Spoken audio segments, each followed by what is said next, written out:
Hello, I would like to start this off by saying thank you so much, and that I'm very excited to give this to you. We're going to see if I can be a one-take wonder, and here we go, starting in 3, 2. Hello everybody, welcome to Blair Academy, Blair Academy. My name is Dylan. I'm so excited to be your spokesgirl today. Nice to meet you, Eric. I'm very proud of this title. Today I'll be presenting on Inner Improvement from Outside the Cell, the Prison Cell, by Dylan Champagne. So let's talk about the intro of this. I got a lot of my inspiration from the Journal of Physical Education and Sport Aerobic Exercise, as well as looking into the prisoner's concept of time in their cell versus time out of their cell, and how they are spending that time out of their cell and how that affects their mental state. So mental health is an important factor when it comes to prevention of crime. In prison, people have poor mental health and higher rates of severe mental illness and the general population, as well as high suicide rates and deliberate self-harm and violence. Exercise in prison consistently predicts better mental health outcomes amongst those in prison, and was associated in lower depression and stress scores amongst in the USA. So aerobic exercise is one of the main studied exercise tactics that there are, and this is because it is a consistent way of exercising where you're expending energy for a longer period of time in this 30 to 70% heart rate VO2 level. So let's talk about the purpose of this specific study.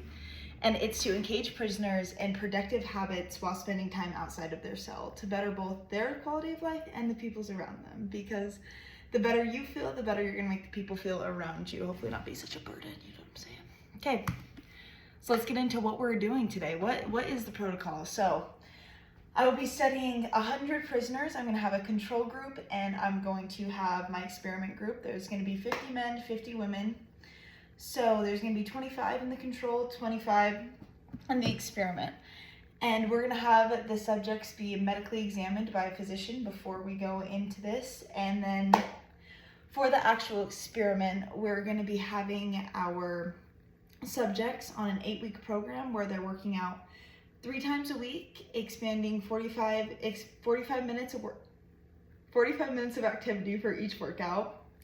And we're going to keep them in that 50 to 70% of their VO2 max to get their heart rate where we need to be to have the most beneficial amount of aerobic exercise. For those of you who don't know what aerobic exercise is, it's exercise that gets your heart flowing. This is examples is running or cycling or rowing on a rower machine, and this is what we're going to be having our subjects do. And we're going to, once again, get them examined by a physician and then compare the mental states.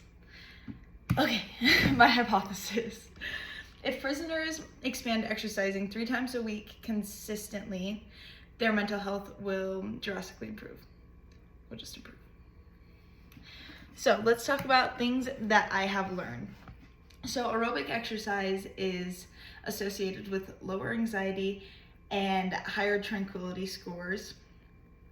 Regular exercise is associated with reduction in anxiety and depression.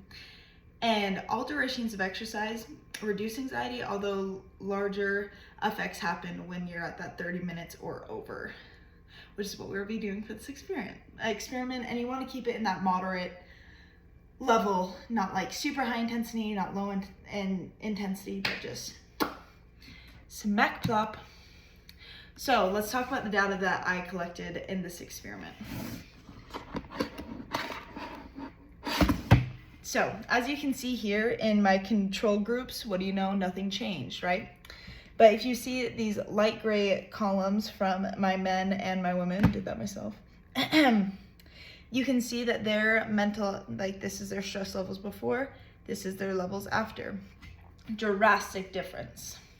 So we know that 8 weeks of moderate intensity exercise does significantly improve mental health. So this overall will enhance the quality of life and improve their mental health, right? And we have to remember that when we're talking about prison and why people go to prison and experience this punishment, is we're trying to make them almost afraid to do it again, right? We're not, the punishment is punishment of not wanting them to come back. So we want them to leave better than they were, right? And so when they're in prison and they do get granted time out of their cell, they should be doing it in purposeful activity. Exercise in prison consistently predicts better mental health outcomes amongst those in prison, and was associated with lower depression levels and stress scores in the USA. I didn't do this in APA format because, you know, secure my sources. But yeah, I just want as many people as possible to live a good, healthy life. I would also very much like to advocate for pickleball courts inside of prisons. I think that would be time very well spent. Also, just like to throw out there that I love my life and I'm very grateful for the freedoms I have. And I hope that when prisoners experience this freedom once again, that they don't waste it.